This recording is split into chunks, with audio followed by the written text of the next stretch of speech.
Sorry if I'm oily, y'all.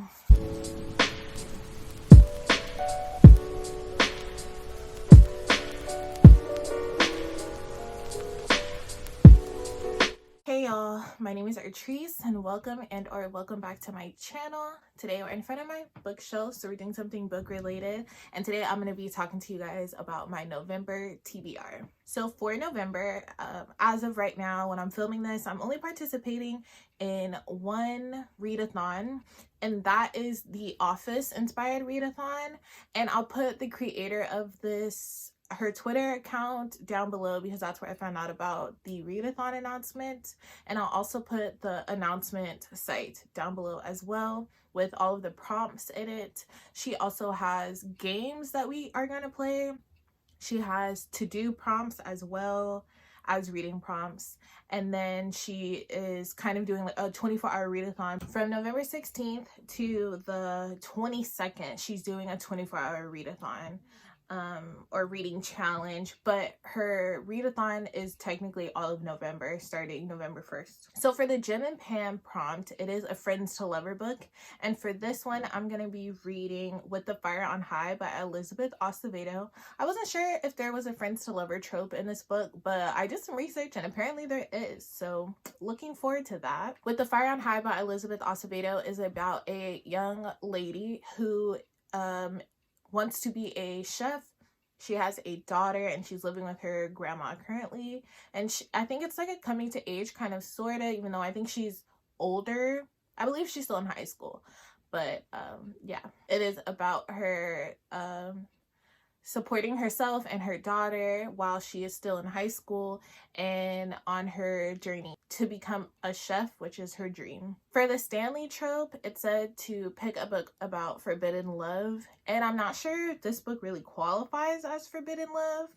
I may be reaching, but it is The Stars and the Blackness Between Them by Junauda Petrus. I'm really sorry if I said that name wrong. The Stars and the Blackness Between Them is about two girls who are exploring their sexuality, and one of them is coming over from Trinidad, and it is very much so against their religion, and their parents don't want them to be lesbian, but I think they find love and strength in each other, and yeah, so that's kind of like a forbidden love, but not, I don't know. So for the Oscar prompt, it is to read a LGBTQ plus book, and for that one I'm going to go ahead and choose The Stars and the Blackness Between Them because it is about two lesbian girls. For the Meredith prompt, it is to read a book where the main character is an unapologizing woman, and for this book I'm going to choose If I Never Met You by Mary McLaren. This book, I feel like the main character is unapologizing and who she is and what she stands for and what she is about.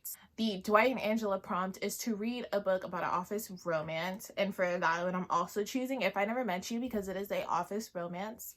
This book is about two people who work together, and the woman got broken up with by a fellow co-worker, so her and this other man decide to start fake dating in order to make her ex jealous, and so that she doesn't seem like she's just this horrible office romance type of person. And I think they fall in love. So it could be a friends to lover. I don't know how friendly they are with each other before they start fake dating, but it's definitely an office romance. So for the Kelly and Ryan prompt, it is to read a bad boy romance. And for this one, I'm going to be choosing That Kind of Guy by Talia Hibbert. This is part of the Ravenswood book series, and this one is following Zach and Ray, and Zach kind of has like a bad boy persona to him. He's kind of like the town playboy, and until he meets Ray, who is new in town and kind of mysterious, and the other people in town don't really care for her, he ends up falling for her and romance ensues. So for the Toby prompt, it is to read a crime/thriller book, and I'm going to be reading The Moonlight Child by Karen McQuestion. This book is about a woman who sees in her neighbor's house at nighttime a young child cooking and cleaning and walking around, only she knows that her neighbors don't have any children, and when she goes there in the daytime to see what's going on, there's no child there. ooh spooky, ooh mystery, ooh thriller. I've never heard of this book. I think I saw it randomly on Goodreads, but I haven't heard anybody talking about it. It did come out this year in 2020, so I'm really excited to read it actually. And that is the last prompt that I'm gonna do. She does have a couple other characters for prompts that you can check out and read for yourself, but those are all the prompts that I found a book that I wanted to read about. I'm super excited to support and join in on that readathon, but I do have a couple other books that I'm going to be reading in November, just to read in November. I want to start incorporating more manga into my reading life, so I'm going to be reading The Way of the House Husband by Kosuke Ono. This book is about a former Yakuza member who is now a house husband, and I guess it's just about him navigating cooking, cleaning, and etc. etc. I'm really enjoying reading manga, so I'm excited to read this one. I am also going to be trying to read more graphic novels, and I'm going to read In the Tea Dragon Society, which is the first book in the Tea Dragon series by Katie O'Neill. So this story is about Greta, who is a former blacksmith, and her meeting all these people and creatures in this enchanting woods. This book is for all ages, and it looks really cute. I love the art style, so I'm excited to read this one. I'm also going to be reading Jade City by Fonda Lee. This is the first book in the Green Bones saga. I'm sure you've already heard about this book because everybody's talking about it, and I decided to jump on the bandwagon and give it a try. So the Goodreads says that this is a Godfather-esque type of fantasy book, and I find that really intriguing. I'm interested. I'm just gonna read from Goodreads because I don't know. It is about the Call family, which is one of two crime syndicates that control the island of Kakan. The Green Bone clans of Honorable Jade, wherein warriors once protected the island from foreign invasion, but nowadays in a bustling post-war metropolis full of fast cars and foreign money, Greenbone families, like the Calls, are primarily involved in commerce, construction, and the everyday upkeep of the districts under their protection. When the simmering tension between the Calls and their greatest rivals erupts into open violence in the streets, the outcome of this clan war will determine the fate of all Greenbones and the future of Kakan itself. I know Mina Reads on YouTube really loves this book, and I know a lot of people are talking about how heartbreaking the second book is. So I'm ready to get heartbroken. The next book I'll be picking up is Black Sun by Rebecca Rowanhorse, which is the first book in the Between Earth and Sky series.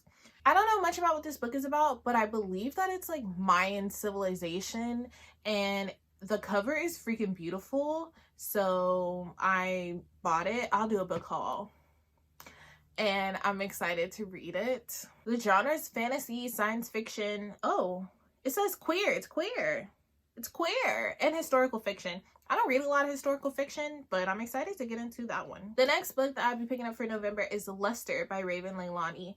This book is a polyamorous book, I do believe. It is about a female who I believe is having an affair with a man and moves into their house. Hold on, let me read this because I feel like I'm lying. So she meets this man who is in an open marriage, and she ends up moving in with him and his wife and befriending his wife. And so I think it might turn into be a polyamorous relationship. I haven't read a polyamorous relationship. This book is also the author's debut. It did come out this year, August 4th. So I'm really excited to pick this up and like love it so I can read more of her work when she comes out with it. For the Literally Dead book club pick of November, I'll be reading The Only Good Indians by Stephen Graham Jones.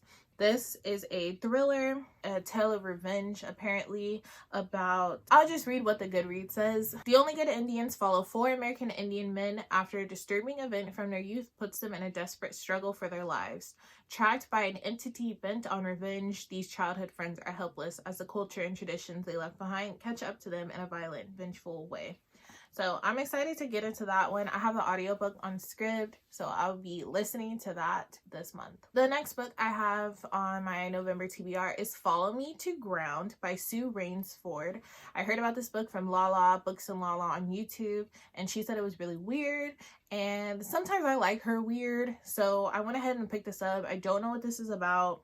I think it's about these people who can cure other human beings from diseases and such by opening their bodies up and having people touch them their insides, or temporarily burying themselves in the dangerous ground. I don't want to read anymore. I want to be surprised. Yeah, I'm gonna read that one. The cover looks awesome also, by the way. The last book on my November TBR is actually a reread because I just need that serotonin in my life right now. And it is The Bride Test by Helen Wong. This, I think I talked about in a previous video. I love this book so much. It made me cry at like 10 o'clock at night. I was in tears. It's so cute and it gives me all the feels. This is part of the Kiss Quotient series. This is actually the second book, but each book is about a different character, so no spoilers when I tell you what it's about. It's basically about a mother who goes to Vietnam to find a suitable wife for her son Kai, who has autism, and she finds a girl there who is in desperate need of some money and offers to take her back to America to meet her son. And Esme comes over to America, meets Kai, and tries to get him to fall in love with her because he has like no feelings. So it's really cute. It's so good. I'm excited to reread it. I gave it 5 stars.